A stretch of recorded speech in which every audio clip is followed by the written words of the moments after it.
Nima uchun kelin qaynonani qaynotani xizmatini qilish kerak deydi birov. Men unga aytaman, nima uchun qilmasligi kerak? Yaqinda bitta buvijon 8 yoshli nevaralarini yetalab keldilar va iltimos qildilar shogirdlikka oling deb.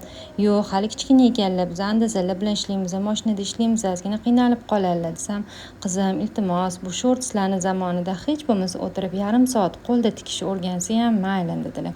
Va bu buvijon bilan gaplashish jarayonida men ularni kelinlariga shunaqangi havasim keldiki, buni so'z bilan ta'riflab yetkazib bera olmayman. Boshda qo'ygan videoyim bilan buning bir-biriga nima aloqasi bor deb o'ylayotgan bo'lishingiz mumkin.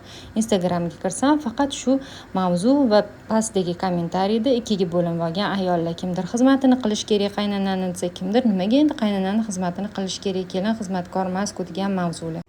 Men bu bilan nima demoqchiman? Shuncha yillik umri davomida oq va qorani ko'rgan, bu oqila, zehnli va tafakkurli buvijonni o'rnini $10,000 berib yollagan enagangiz ham bosa olmaydi. O'zi qo'llarida ko'tarib, katta qilgan nevarasini kamolini ko'rishdan boshqa orzusi qolmagan bu shaxsni faqatgina bir kosa ovqat uzatilishi kerak bo'lgan qaynona obrazida ko'rish menimcha noto'g'ri deb o'ylayman. Bu shunchaki meni shaxsiy fikrlarim edi. Video davomida sizga yaponskiy usulda tikiladigan kimonoga qo'yiladigan tugmachalarni ko'rsatib ketdim.